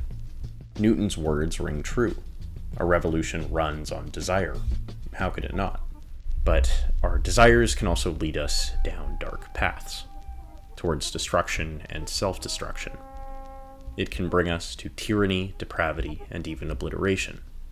At its worst, we may even come to desire our own repression. We may end up betraying ourselves along the way, only to look back far too late and wonder what exactly went wrong. This is why I've always appreciated philosophy, as it urges us to examine why we do what we do and who we are at every turn. Now, what does this have to do with the online left? Over the course of this video, I've tried my best to investigate the needs of the online left in a fairly clear and concise manner. The general need expressed by the left that I could ascertain was this heightening of consciousness in order to educate and provoke change. It was that hope and desire that the revolution runs on. But the online left, according to a lot of these interviews, is in a bit of a precarious position. This very desire for change is often captured and taken in the opposite direction. Capitalism effectively absorbs any active sources of destabilization into passive sources of wealth. It simultaneously opens up spaces for exploitation, including those which are anti-capitalist, and also captures them so they never destabilize the system too much. Any desire for anti-capitalist subversion is then constrained to a mere interest that fuels profit. This is just really hard to avoid. How could we ever possibly create less commodifiable critiques of commodity? Even Heron gave Nike the rights to use his song in a 1994 sneakers ad, and that whole song was literally about, this revolution that's going to go beyond commodity, it's going to go beyond mass media. So the success of subversive spaces like the online left in terms of advancing its anti-capitalist agenda is now largely dependent on its success under capitalism. Those within it, in turn, can become increasingly concerned with optics, reputation, and branding, and a lot of the times this is at the expense of creativity, transformation, and collaboration. At its worst, a lot of them can become paranoid. Capitalism is relentless in its paranoid repression of desire. To its members, it warns ominously that we'll always find a place for you within the expanded limits of the system, even if an axiom has to be created just for you. Paranoia follows this logic. In order to perpetuate our existence, we need to ward off mutation and change. Ironically, the more we attempt to define or unify these subversive spaces, the more easily such spaces end up being kind of subsumed by the status quo or the system. They often become rigid, hierarchical, and inhibited by bureaucracy and internal schisms. I would actually argue that the lack of definition and clear leadership in the online left, as well as the diversity of opinion within it, may actually bolster its ability to avoid subjugation and evade total kind of capitalist capture. Perhaps at its best, pockets of the online left could even assemble to realize their potential for as long as possible without necessarily aspiring for permanence, thereby temporarily working together and building connections to instill this broader desire for change. What we have today is an activism that is ideologically sterile. It seems that all we have been doing for a long while now is just directing our efforts to resisting the system, which is important work, protesting injustice and all that. But we're also learning that the more we do that, the more we resist the system, the more we seem to assume the shape of the system. There's a dynamic there. The more I use a tool, the more I become a tool to the tool, so to speak, the more I'm used by the tool. We cannot simply continue to depend on that paradigm of resistance singularly. We need a paradigm of renewal. We need a way to attract people into conversations, to make this paradigm shift sexy, so to speak, to bring people into circles and let them heal, let them ask questions, let them explore the world from their own points of view. And I believe once we begin to divert our efforts into these creative forms of enterprise, into these ways of engaging the discourse on social justice, I think new things will emerge that will completely take us by surprise. Traits that are inherent to the space, such as the ease of communication, the creativity and diversity within it, and the relative flexibility offered by Profilicity, all point to the sort of fluidity needed in such a group. I would actually argue that the ability for the space to evade total definition and unity speaks to its strengths against the paranoid elements of capitalism. If anything, the online left is incredibly marketable. It can survive and even thrive under capitalism. The issue then, as expressed by those I interviewed, is the extent to which those within the left can reap the benefits of its marketability while avoiding the paranoia that leads to capitalist repression. How does the online left achieve such a balancing act between unmarketable radicality and being total sellouts? I think that the needs expressed by those I've interviewed offer a pretty good starting point. The online left will likely benefit through temporary zones of direct action and collaboration, fluid networks of communication, and an ethics that values humility, inclusivity, and responsibility. Importantly, however, the implementation of any of these needs requires, firstly, some level of courage at the individual level, to act above and beyond the paranoia that leads to an overconcern with optics. This requires a firm belief that things can and will get better, a sort of hope that may appear absurd or naive to others. Of course, it is beyond the scope of this video to explore whether we can choose what we desire, let alone attempt to define what those desires should manifest as. But I would urge us all to continue to interrogate, reflect, and philosophize over our own choices, needs, and motivations in the hopes of understanding ourselves a little bit better. In doing so, we can hopefully understand when and where our own desires and needs are leading us down paths of flourishing and creativity versus paths of paranoia and repression. Now, without claiming that this video is either a victory lap for or an absolute annihilation of the online left, I'm going to simply end it by saying that this space has done some good and it's done some harm, and that it can also do better. And I hope this video helped in clarifying what that better could look like in some small way. Thanks for watching. I know I can't drive a truck, and I can't run a bank. I can't count. And I can't lead a movement. But I can fuck up your mind.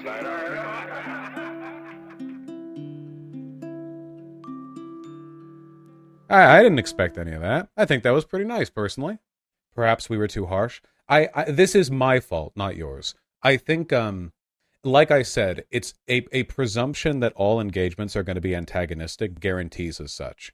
Now, I still maintain, and I do firmly believe this, in essentially every case where a bridge has burned with me and another person on the left, it was their fault, not mine. But I will say this much. If Sisyphus had never wanted to talk to me, or if there had been some kind of like mutual antagonism that had persisted after this as a product of me watching his video, that would have been my fault, right? Because his video, even though I take issue with parts of it, his video would have been earnest and well-intended, and I would have like watched it real fucking aggro, like, you know, like, oh, another one of these videos, you know, and then like if he didn't want to talk to me, in my mind it'd be like, oh, well, there's another connection that I don't have. But that would have been on me. That would have been a me thing. Even if I disagree with the video, that's not an excuse to like justify limitless antagonism or like any personal engagement or whatever. So that's on me. I wanna go back to being a bit of a positive example. This fits back into the idea, the big pants arc.